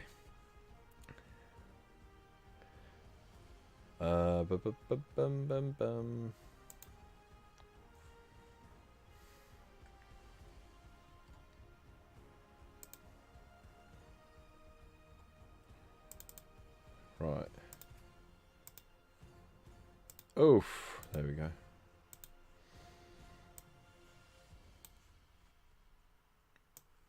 Alright. Just move that so you can't see my X-rated tabs. So, you know what? I haven't actually really covered what was before it. There we go. We're just gonna hit the big list for sure.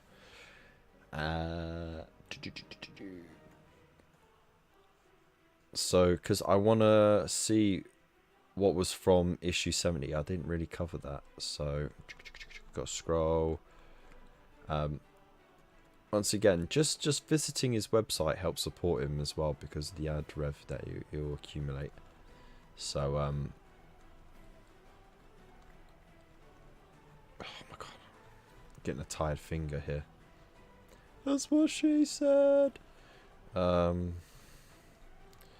yeah, we've seen all that. Let's just... Where are we at there? No.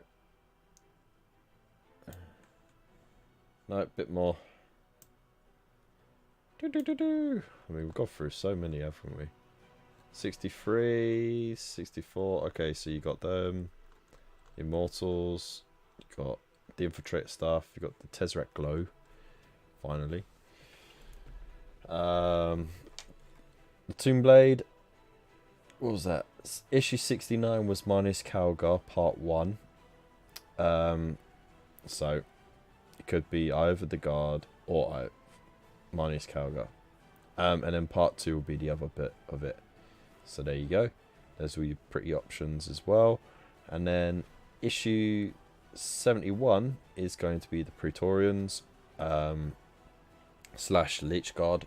Build them how you want. There's different ways. They can have jump packs. They can have, well, not jump packs, but jump pack style things.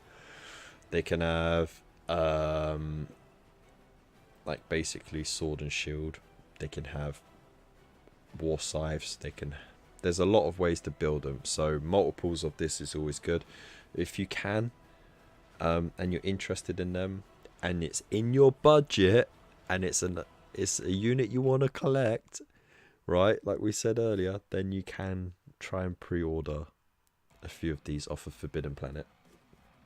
So, yeah. Oh, damn, that is this week as well, isn't it?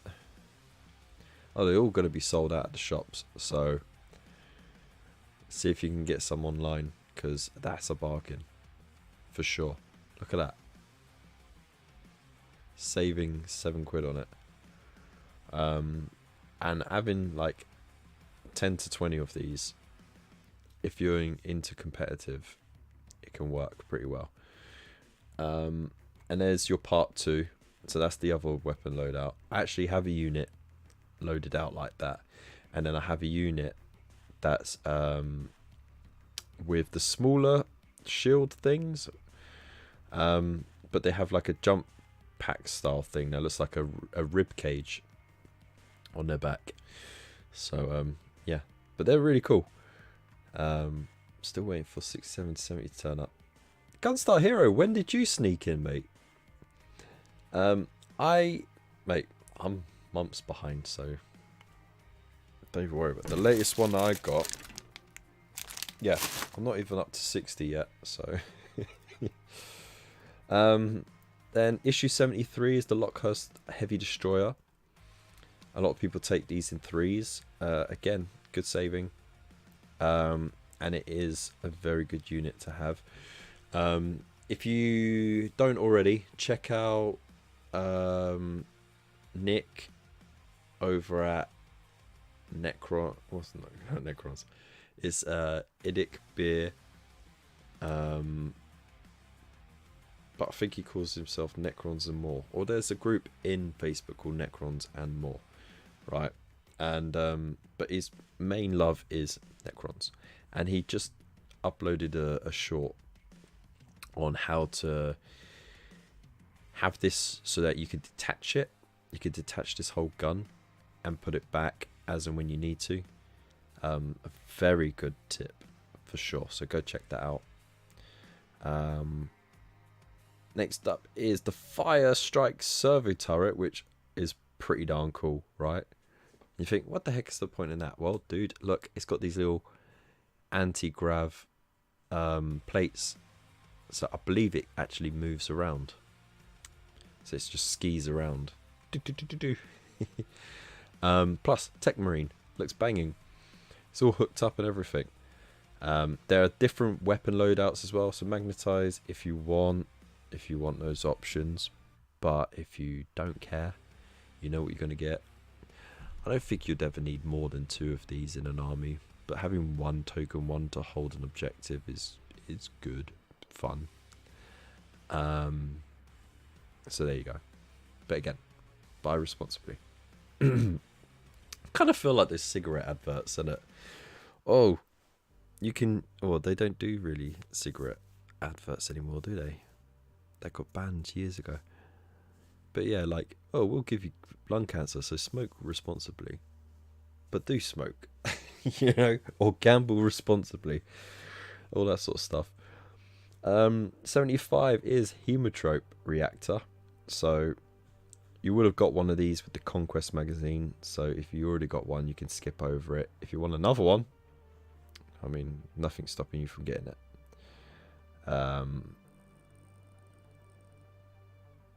So there we go.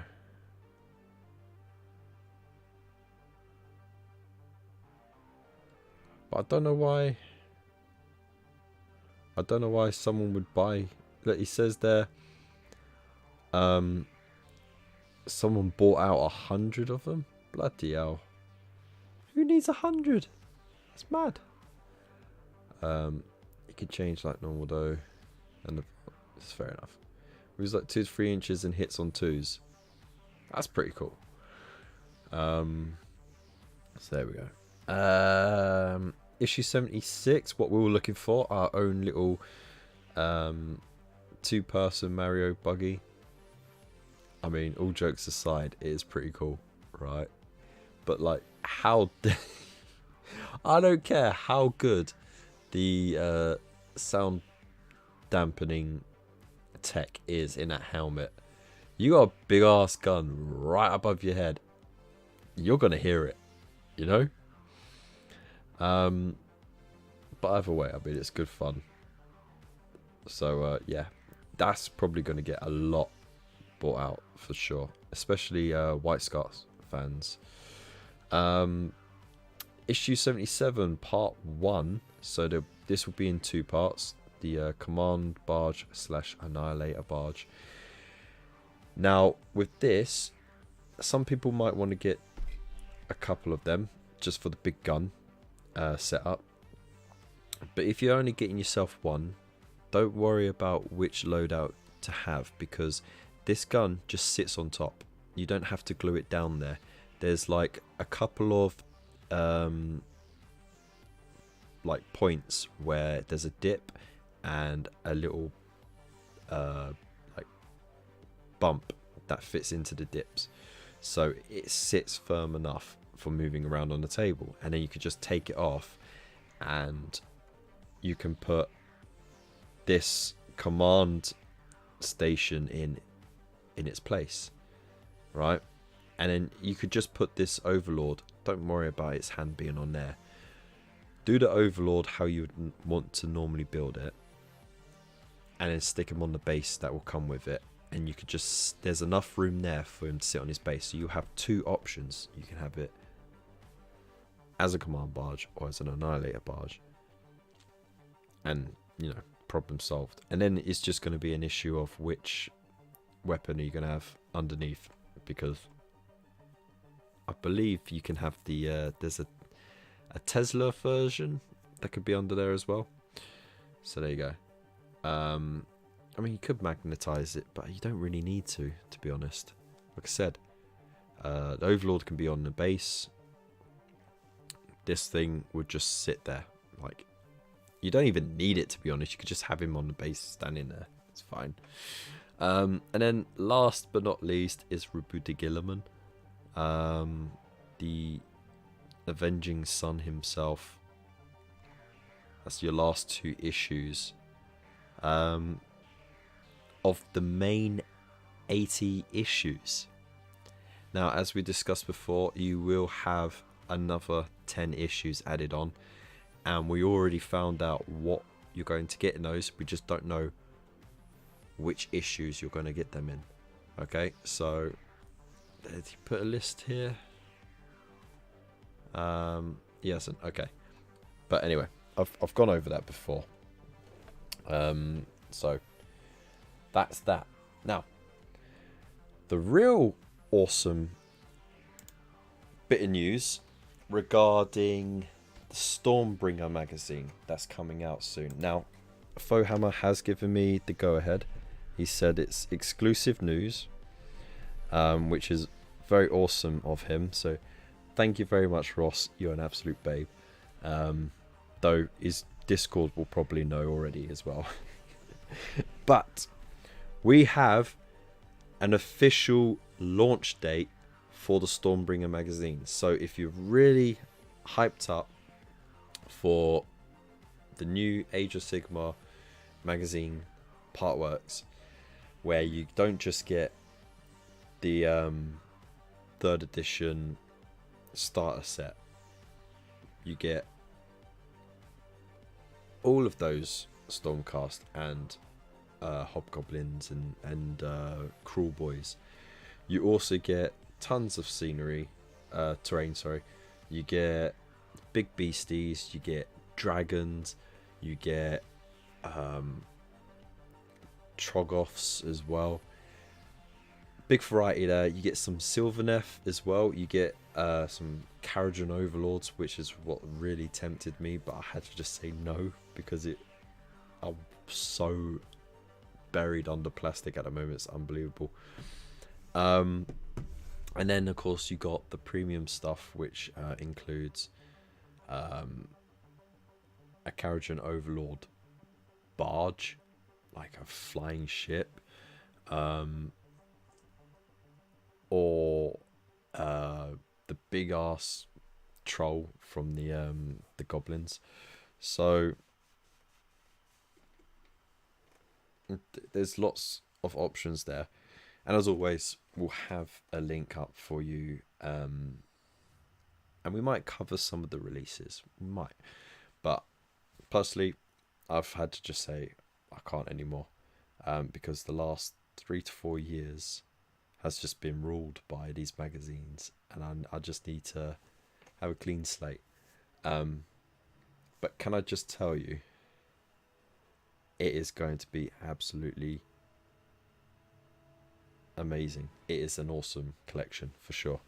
So 15th of February is the UK release date for Stormbringer. So make sure, if you haven't already, have yourself down for like registered, so that they email you when it's ready to be ordered. Like you can have your subscription confirmed and stuff. That will be very soon anyway, if they haven't already done it. I'm not sure if they have. And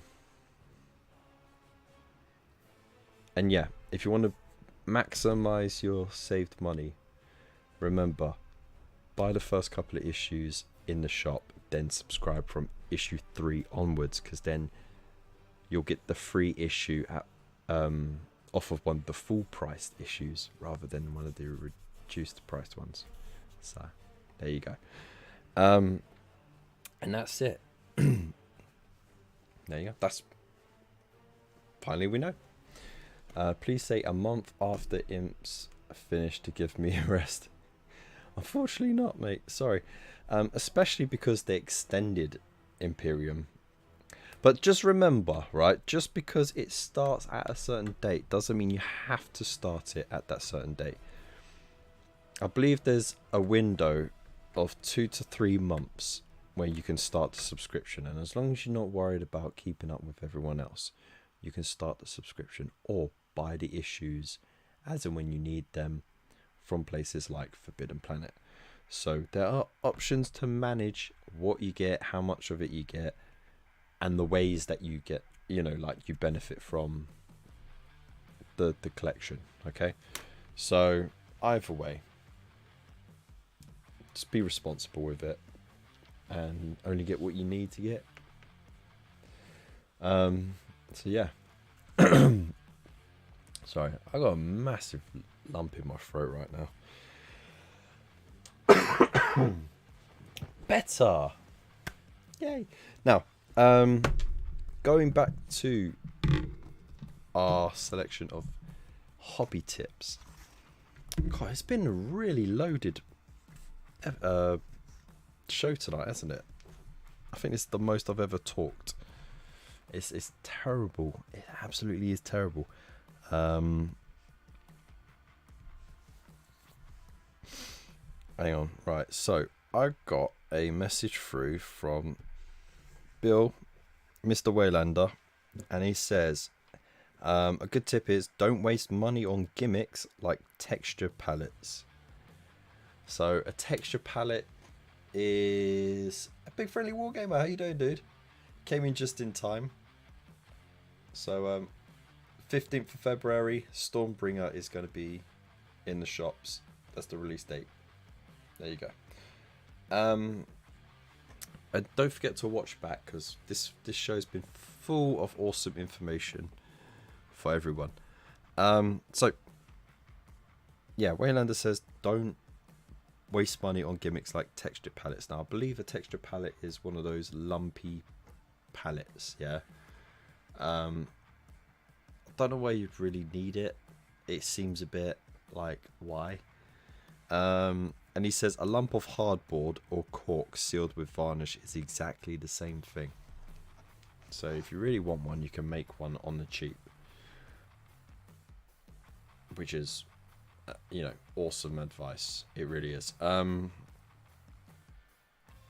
yeah, just save, be smart. There are things out there which are dressed up as this awesome new thing, and like there's equivalents that have been around for a while, or things that you can make yourself a lot cheaper. Like for example, wet palettes. You can make yourself a decent wet palette with just a bit of Tupperware or even an old ice cream tub. And that's it. Like some kitchen towel and a little cutout bit of baking paper, and just add a bit of water as you need it. Job done. You will have to clean it out, empty it, throw those bits away after a little while because it can start getting moldy, but it's so cheap to do it like that. That easy. Now again, I was really fortunate enough, and I'm very grateful that the Army Painter sent out a wet palette to me, and I haven't done any actual painting with this for 2 weeks, right? And I opened it, and lo and behold, it is still wet. So these can stay wet for a long time. though the paint seems to have dispersed quite a bit and thinned out. So I don't know if the paint in there is really usable anymore. Woo! But it's definitely the blue is stained through for sure. What about the yellow? The yellow a little bit. So there you go. I think some of it's just been absorbed through. So that's my experiment there.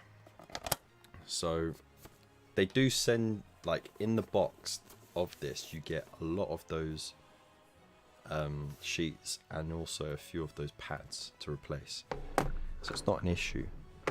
But if you were to do it the cheap way with your own container, like a bit of sponge or whatever, it's so much cheaper just to replace those bits. So there we go. Use textured paint on a base and dip it in flock before it dries. Much better than glue. Dude, that is sick. That is a great little tip as well. Why wait for the texture paint to dry and then add PVA and then put the just do that. And especially if I mean, because you can still dry brush around the flock, right? It's not an issue. If you get a little paint on the flock, that's not an issue either. It just, that blends the pieces of that environment in with each other. So yeah, that's awesome.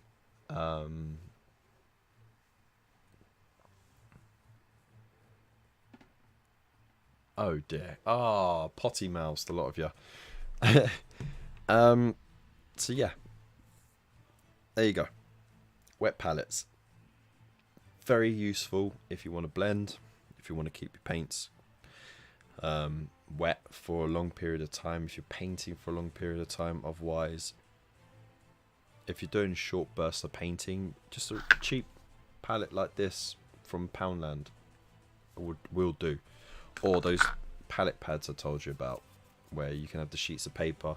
If you're trying out new paint schemes and stuff like that, because you can write on it once the paint's dry, you can write around it, point out what colours you use and stuff like that, and keep it. So yeah, I think we've covered a lot, but there was one last thing: photography. Now,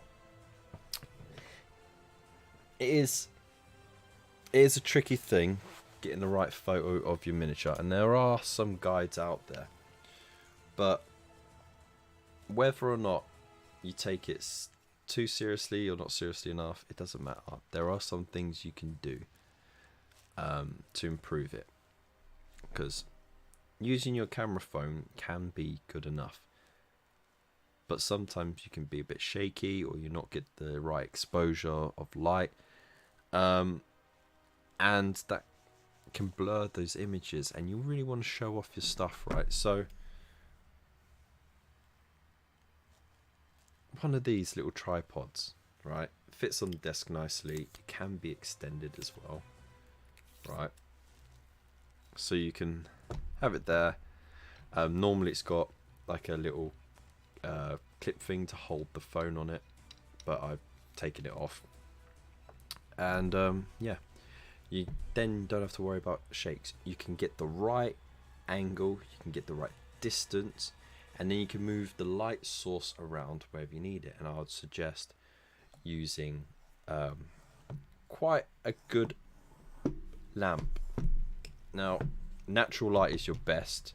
If you can get near a window, even on a cloudy day, as long as it's not like really dark clouds, but just a normal overcast day, you're still going to get better quality light than you will from a studio light or epoxy lamp, right? All you got to do is make sure that you have the light source behind you, i.e. if you're by a window, have the window behind you or to the side of you, so that the light is going on the front of the miniature, because that's what you're taking a picture of, right? So no point taking a picture, right, if you're not getting the light on it, right? You want the light source on there, so when you take the picture from this angle, you get the full look of it. Okay, and don't worry about being too close to it, because there are things you can do.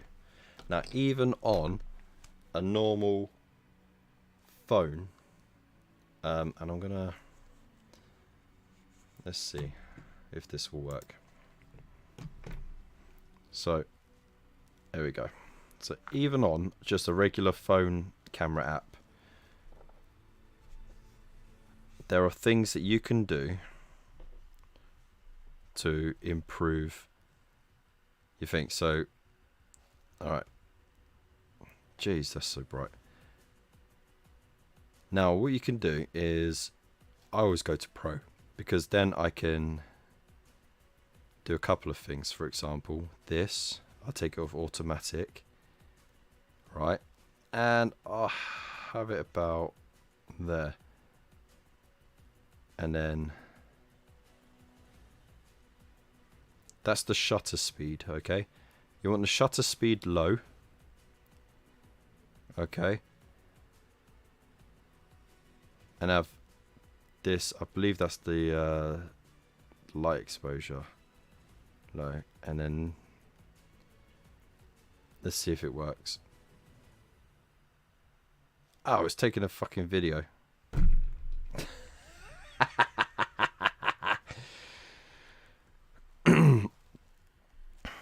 There we go. So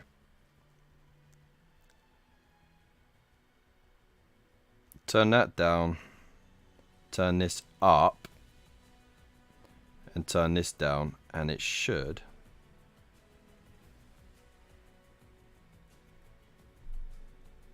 doesn't want to though.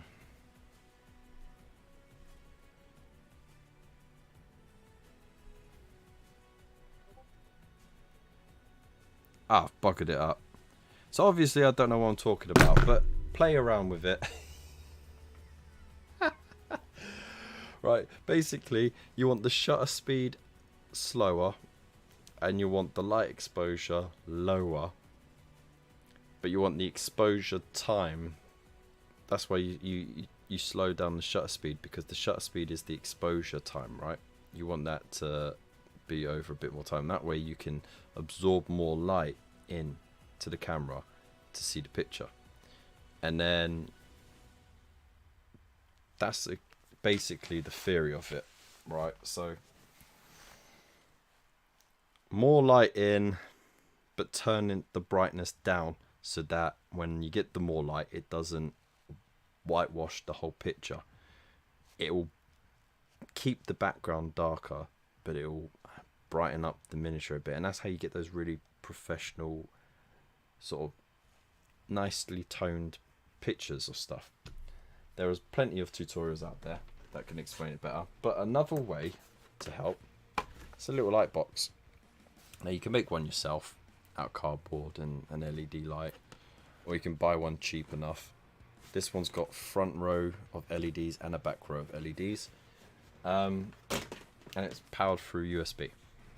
Okay, and that is another way to do it. So a lot of people don't have access to actual cameras. There are tons of apps which are better suited to adjusting photography and stuff like that. Obviously I still don't know what the fuck I'm talking about. So that's the thing. So yeah, back in the day we mixed paint, PVA and sand. We did. McFriendly says, I've had my Citadel plastic palette for about 20 years and it's still going strong.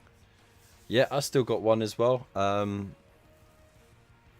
It's only a little thing, but yeah, you could just easily peel the paint off of it because it's plastic.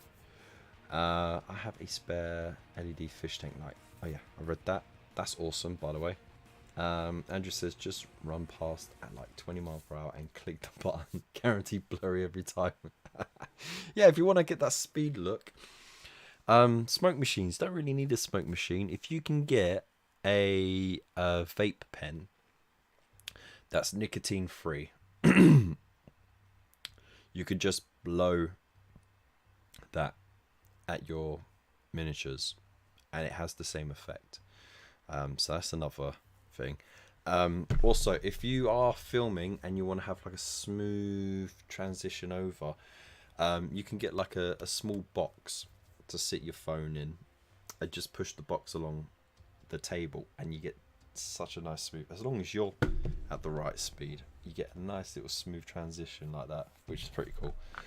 Waylander says, whip round to get Kev a phone made in the last 10 years. Excuse me, mate. This ain't that old, alright? It's only a year old. Anyway, so there you go. Photography, I think, is very important. You can never have too much light, alright? Just remember, as much light as you can. Natural light is best. Make sure the light is on the front of the miniature, not coming from behind, okay? On the front of it. And position yourself likewise. Try and have a steady way of holding the phone or the camera to get your picture, and then dim down the light exposure, but increase...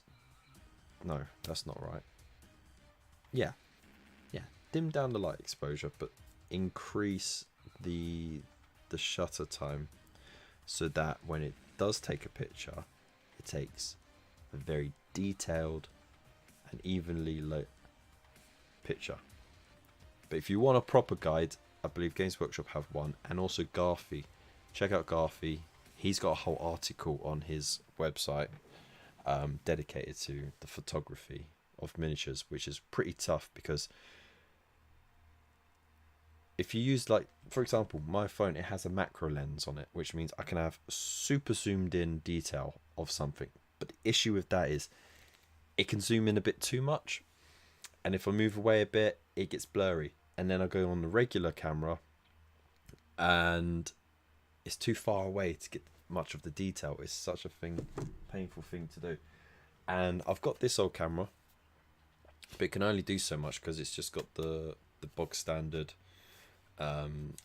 lens that came with it, right? It's not really made for more than just regular photography.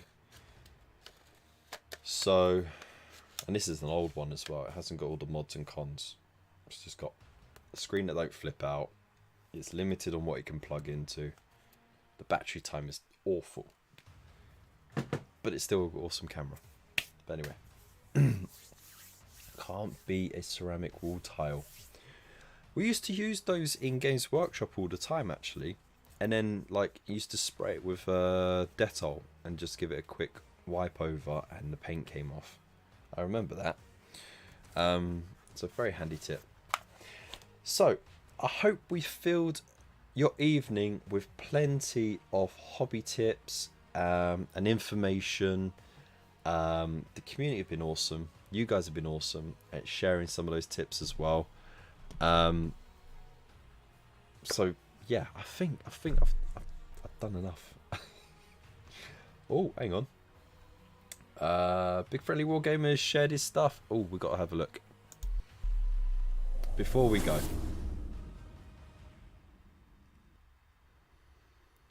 Alright, so here we go. Look at that. Orcs in Blood Bowl. I love it. Let's have a closer look. Black Orcs are awesome. Look at that. Hey, ready to pummel the heck out of someone. And he's like, you do look at me, mate.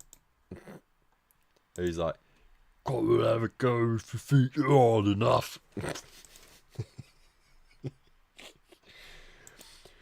I'm late for my hair appointment. I love it. And he's like, hey mum, I'm on the telly. Can't get the hang of Discord. That's fine, mate. Don't worry. You can always share the stuff on the Facebook post with the link to the live stream, and I'll always check it before I finish. So thanks for posting, because these look awesome. Nice, simply done, you know, but they're done. And there we go, some classic flock as well. Awesome. Thank you very much for sharing, dude. So there we go. Big Friendly Wargamer. Absolutely sick. Follow him on Facebook as well if you like his stuff. So, yeah, that's it, I believe. I can't think of anything else to say,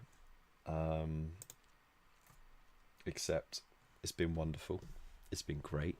This is our second show of the year, Friday the 13th, and not really anything's gone wrong, which is awesome. It's proof that it is all in the mind, right? Remember, you can get these lights on the cheap, and they are pretty cool. Oh, actually, while we're here, showcase it. So now it is sound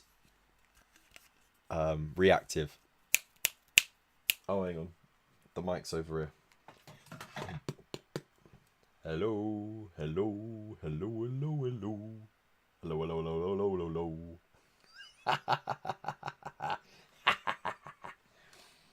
Hey, it's pretty cool, right? So there you go. Home bargains, not bad, and it has lots of different color effects. Though it's not really going to show. But if you want to improve the ambiance of your studio on the cheap, these are pretty cheap. Ooh. Hey, I'll have to take it off so you can see. Not bad, eh? And you can change the speed of the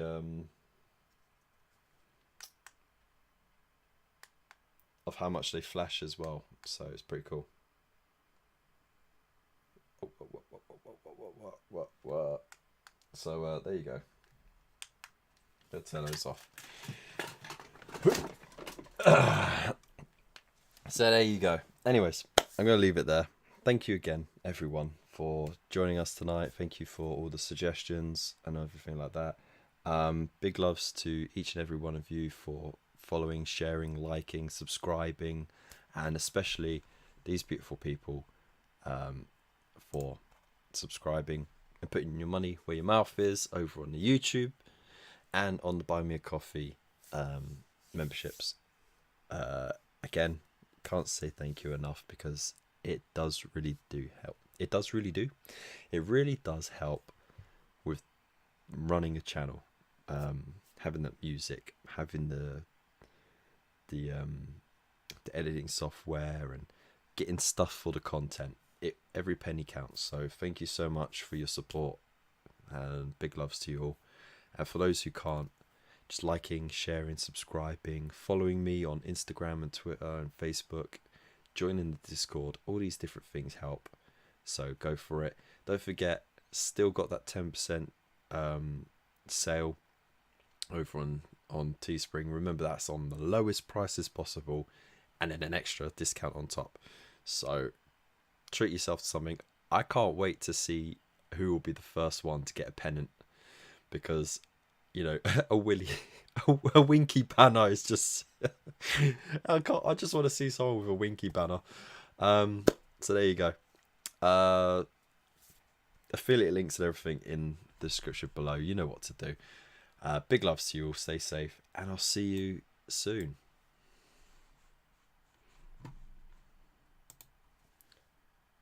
Peace.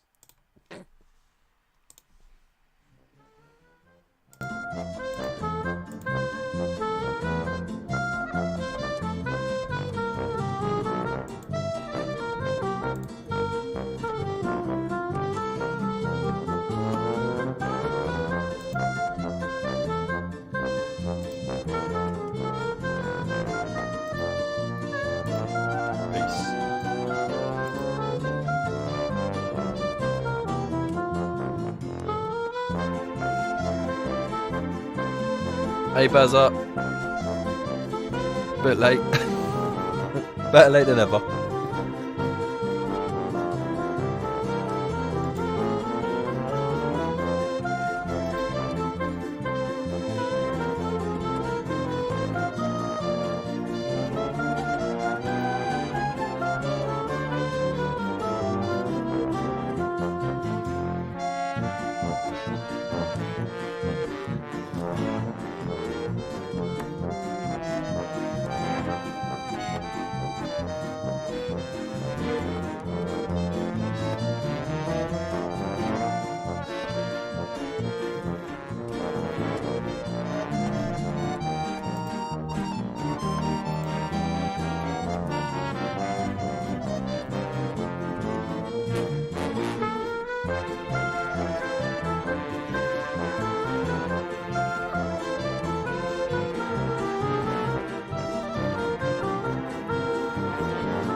See, nothing went wrong. Ah!